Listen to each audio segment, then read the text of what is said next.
Alright, so this is a suggestion via a donation. The name of the video is the top 10 UFO abduction cases that even skeptics can't deny. Guys, I'm definitely going to deny him. But let's go. Let's check it out. Let's see where this takes us. So we now know that aliens are real. So are we going to start believing the people who said they were abducted by them? Hello.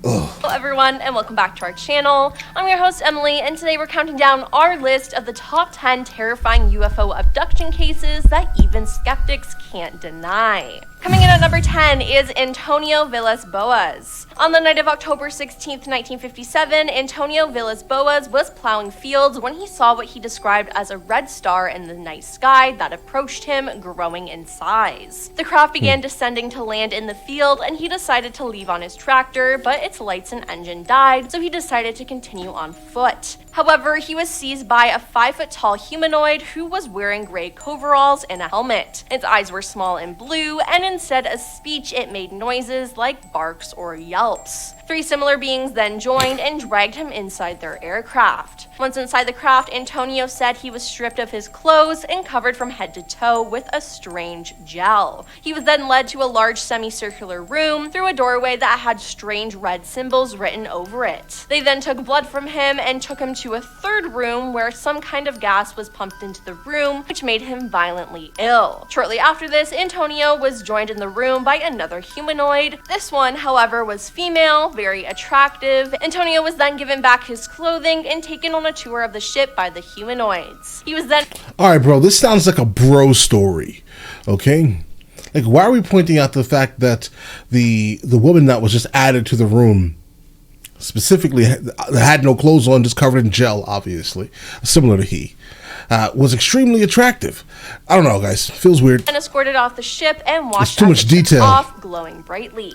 When he returned home, he discovered that only 4 hours had passed. Now, did he help create one of the first alien-human hybrids? I think so. Number 9, Elizabeth Clara. Elizabeth Clara was a South African woman who, starting in 1956, publicly claimed to have been contacted by aliens multiple times between 1954 and 1963. Her first visitation supposedly occurred when she was just 7 years old, and she was one of the first women to claim with an extraterrestrial. Thank you for doing that. She promoted an idea of a better world and beliefs in a cosmic consciousness. In her book, Beyond the Light Barrier, she strived to convey a message of peace, love, understanding. Oh, she's an author trying to sell a book. Okay. And environmentalism, which she credited to the superior wisdom of an advanced and immaculately utopian Venusian civilization. She also ended up promoting conspiracy theories of an international cover-up that kept vital information from the public and claimed to have been threatened with abduction to press her to revealing details about alien technology. Okay, guys, if that's one of those things, apparently a story where even skeptics can't deny.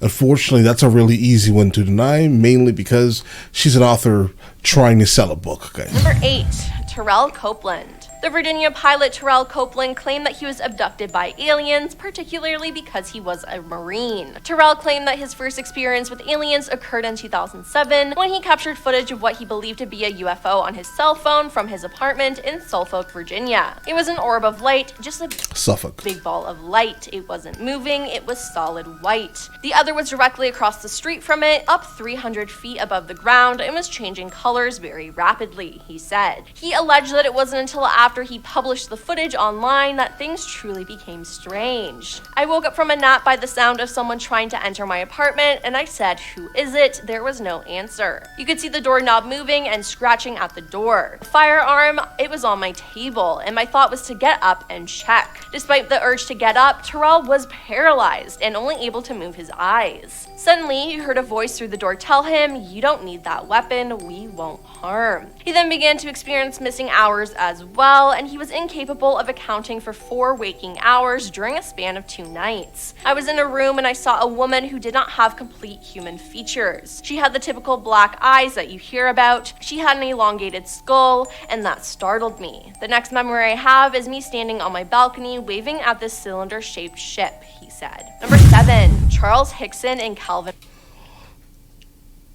I mean, that's a weird one, guys. I mean, that sounds slightly plausible, but still not very plausible.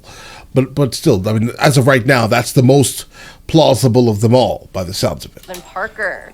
The Pescalua abduction was a UFO sighting and alien abduction in 1973, in which Charles Hixson and Calvin Parker claimed they were abducted by aliens while fishing in Mississippi. On the evening of October 11, 1973, 42-year-old Charles Hixson and 19-year-old Calvin Parker told the Jackson County, Mississippi Sheriff's Office that they were fishing off a pier on the west bank of the river when they heard a whirling whiz sound, saw two flashing blue lights, and observed an oval-shaped object 30 to 40 feet across 8 to 10 feet high. They claimed that they were conscious but paralyzed, while three creatures with robotic slit mouths and crab-like pincers took them aboard the object and subjected them to an examination. Number 6. Thomas Reed. On September 1st, 1969, Thomas Reed and his family in Berkshire County, Massachusetts saw a UFO. In the car with his mother, brother, and grandmother that night, the family noticed a group of glowing orbs dash out of the roadside trees. It came to a stop off the right side of the road, Thomas said. Everything got really calm. It was like being in the middle of a hurricane. It was just like dead silent. Then there was an eruption of crickets and frogs, and it got really loud, and that was it. Then the family suddenly found itself back in the car, but they had inexplicably lost. Is that the guy? Was it. Then the guy with all the alien posters in his house? That may have a slight obsession with the concept of them? Alright. The family suddenly found itself back in the car, but they had inexplicably lost 2 hours of memory. Stranger still, Thomas's mother and grandmother had somehow switched car seats. He said over time the family regained some memory of the incident, including having been to a hangar-like facility with other people. We encountered something. It was definitely not of this world. The hangar thing we were in was huge. It was larger than a football field. The hallway we had seen was circular with a Y configuration, almost to control the flow of traffic. Well, did I just lose time? The hallway we had seen was circular with a Y. Okay, no, that was just like a error. Okay. Traffic, and this one room had a boat-in wall. Thought I got abducted for a moment. All that was round, he said. Number 5, Whitley Schreiber. Whitley Schreiber had written fiction for more than 40 years, and he said his writing streak was interrupted one night in the late 80s by an alien abduction in upstate New York. The alleged incident occurred on the night of December 26, 1985, as Whitley slept alone in his cabin in the woods. Woken by a strange noise, he saw a small non-human entity approaching his bed. Then suddenly it was morning. According to him, beings that he has since referred to as visitors entered his home and abducted him. Now, he also detailed another alien encounter that he claims took place in Toronto. Asleep in his Delta Chelsea hotel room in the middle of the night on June 6, 1998, Whitley claimed to have been visited by another mysterious stranger. I got up to open the door thinking it was a room service waiter. It was not. It was a man I described as about 5.5 feet tall, older looking, like someone in his 70s. He wore dark-colored clothing, a turtleneck, and charcoal slacks. He claimed the visitor stood motionless by the window for nearly an hour, expounding on the dangers of creating an intelligence more involved than its creator. He said it was the most extraordinary conversation I've ever had in my life. Number 4, Frederick Valentine.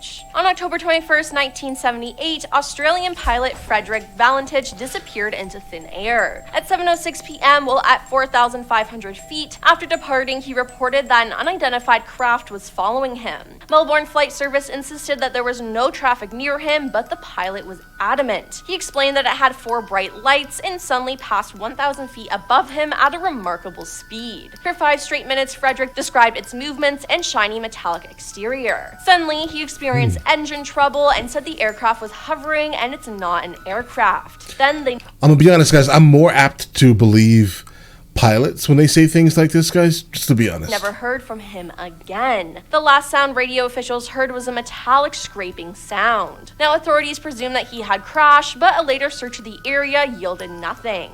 In 2014, a UFO action group in Victoria alleged that a farmer observed a UFO nearly 90 feet in length hovering above his farm on the morning following Frederick's disappearance. The farmer also claimed that the pilot's plane was stuck to the UFO, leaking oil. But again, Frederick and the plane have never been found. Ultimately, a few possibilities regarding the disappearance of Frederick exist: that he crashed and his remains were never covered, that he purposely disappeared, or, of course, he was abducted by aliens. Number 3, Audrey. Okay, so this wasn't even his story. And Debbie All right, so I'm gonna pass on this one.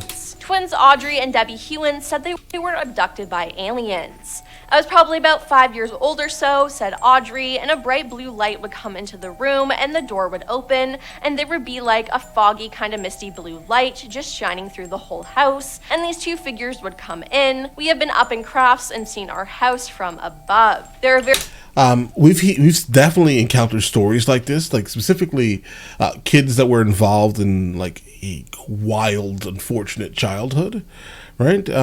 Where their brains are too young to kind of understand exactly what's actually happening to them, like seriously happening to them. And they remember like these super fantastical things to replace like the monster that would come into my room at night type of thing, guys, right? Specifically with young females. Let's get two figures would come in. We have been up in crafts and seen our house from above. They're very good at mind erasing or whatever you want to call it.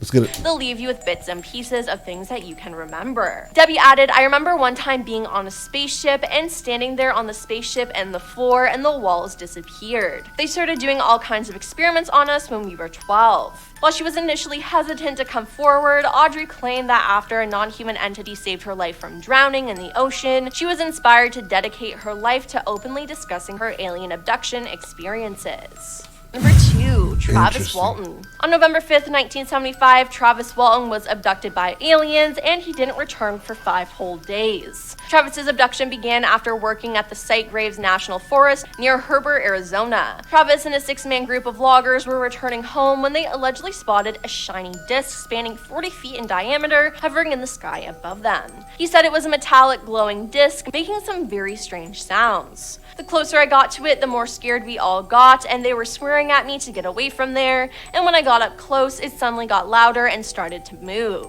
Travis then claimed that non-human beings abducted him and experimented on him until he fought them off. But as the being supposedly poked and prodded at him on a kind of table, 5 days elapsed on Earth where Walton was officially declared missing. I became conscious inside the craft, and I believe I was in the hospital. I was in a lot of pain, and as I became more conscious, I looked around and saw alien beings, and I just panicked. They were much smaller than me, and I think that's the reason why they gave up. Once they found out they couldn't control me, they split. Now, later research conducted at the site of Travis's abduction showed an unusual growth rate in the trees where the craft had allegedly hovered. The trees near the site were found to be producing wood fiber at a rate of 36 times greater than they had been in the decades before. And coming in number 1 is... Okay,